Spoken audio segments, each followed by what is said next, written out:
There are so many, like, flying Steph stars all around me. I just love it. What does that even mean? I sent those to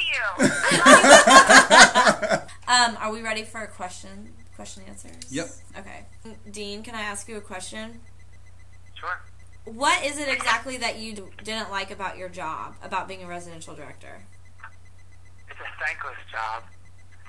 Nobody truly appreciates all the energy and effort that goes into it.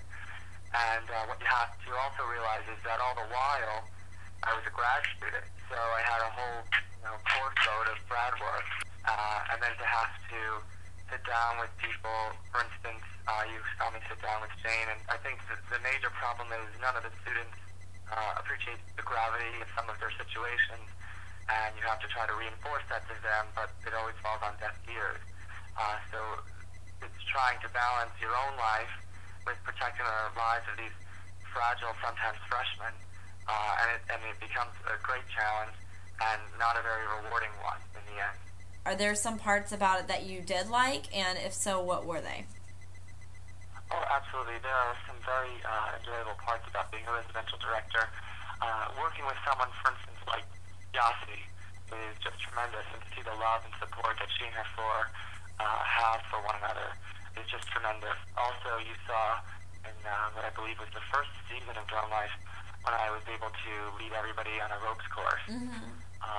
That's just one of my absolute favorite things in the world, because you get to see a group of people. At this point, they don't necessarily know each other that well, although they had a semester on the floor, come together and achieve a common goal, whatever it may be.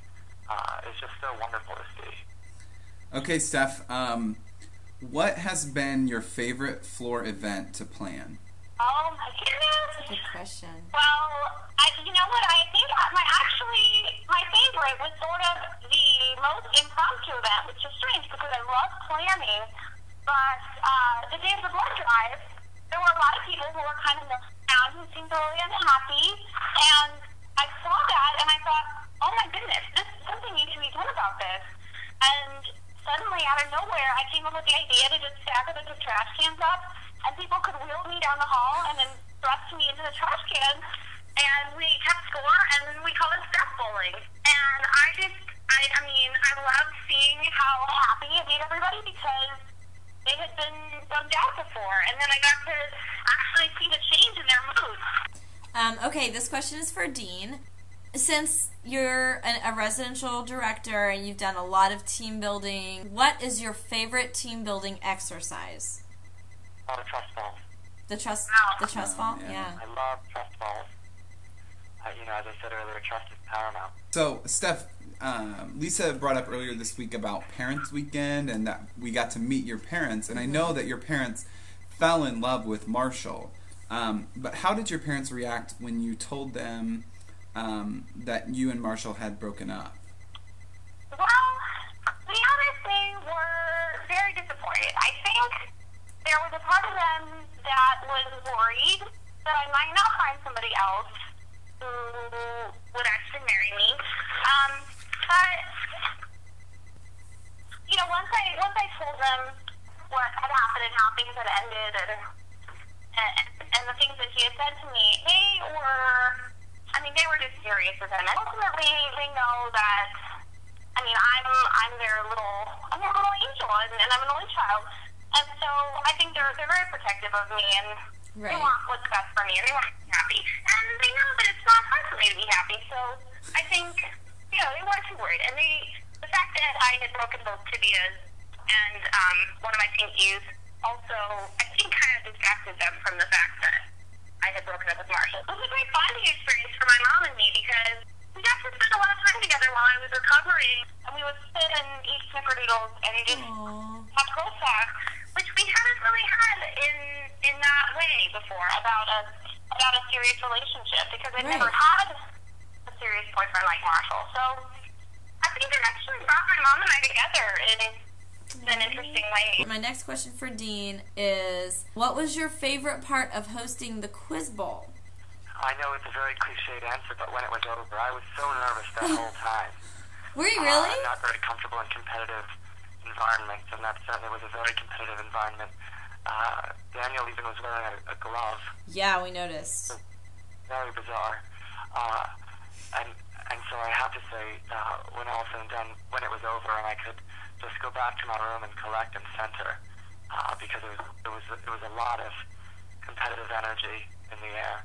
What kind of stuff do you do to sort of refocus? Whenever I notice that I am feeling stressed or had recently felt it, I try to remind myself that feeling stress is a choice, and that I try to break down exactly why I was feeling it.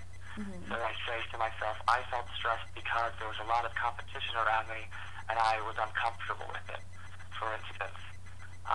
And then when you break it down like that, it's much easier to see the world of it.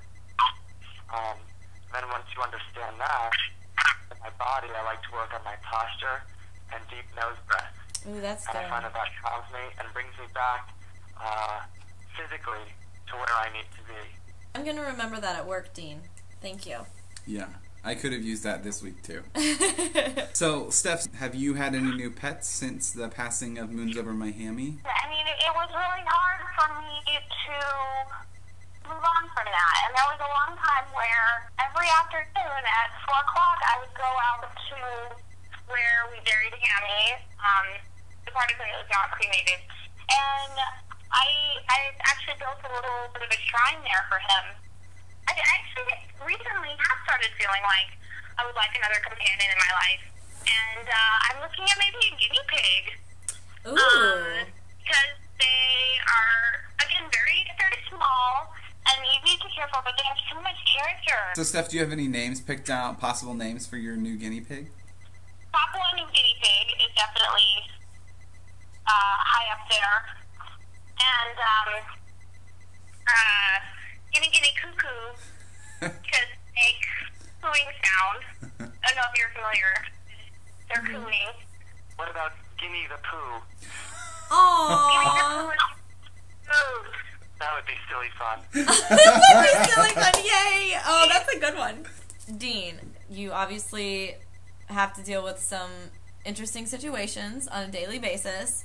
So what has been the craziest situation that you've been called in to deal with? Well, it didn't happen on 5 South, but one of the other residents had brought a terrarium into the dorm, which is, I think, rule number 4 on the do not bring do rule list that we sent to all the freshmen. And his snake got out, and so I had to calm the floor down as animal services scoured the dormitory searching for the snake. And they don't train you for that. Those skills are something that you have to just develop and look inside and trust that you have. We got through, we found the snake, and the terrarium was promptly removed from the dormitory, and the student was written up. That was a very crazy Thursday. Do you remember what kind of snake it was, Dean? I don't remember the specific species, but I do remember that it was described as black with some green spots along the top, along where the vertebrae goes. So double spots. That sounds dangerous to me. I don't even... Snake is a danger, yeah. I believe, because even if they aren't poisonous, they poison with their fright and the way they make people react. Yes. And that's almost more dangerous than a venom. Well, I have one more question, and I don't know if you can answer it, Steph. But what are your living? Spoiler alert! What are your living plans for next year? Well, I'm definitely still living in the dorm, and I don't think I'm gonna have a roommate because, well, I guess that's all I can say. I'm just gonna tell you that whatever is happening next year made me go, rah rah. Rah rah. Well, thanks so much, you guys, for joining us. We really felt like we've come to know you guys as a floor over the years. Yeah. So I think all the fans feel that way. I'm just so thankful for all of you and love that you're following the show. And I'm thankful for Tommy and Lisa. And I think they're amazing. And I hope that all of you will make them very famous one day.